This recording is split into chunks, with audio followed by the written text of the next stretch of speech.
Ikan ni mempunyai peminat dia yang tersendiri sebab katanya ikan ni sangat-sangat cantik. Hai, saya Acap dan ini adalah Orange Spotted Snakehead Channa auranti maculata.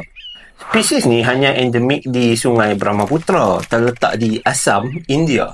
Bahagian atas ikan ni berwarna coklat gelap atau hitam dengan 7 hingga 8 large irregular orange blotches, tumpuk oranye yang besar. Nama auranti maculata pada nama saintifik dia datang daripada dua perkataan Latin, iaitu aurantium yang membawa maksud orange dan maculatus yang membawa maksud blush atau tumpukan. Kalau korang nak tahu, karakteristik ni selain daripada lateral line scale dan kiraan ray fin yang membezakan antara spesies ni dengan spesies Channa barca, Channa stewartii dan juga Channa amphibius.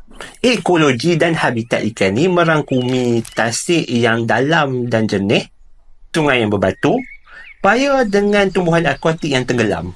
Saiz ikan ni pula boleh mencapai sehingga 40 cm panjang.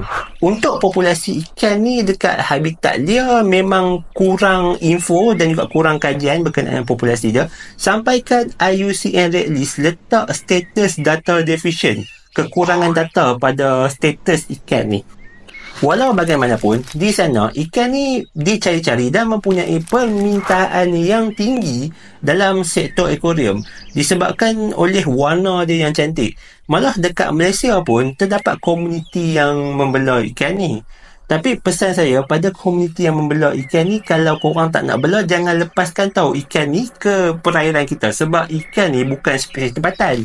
Walaupun ikan ni cantik, spesies tempatan kita apa kurangnya?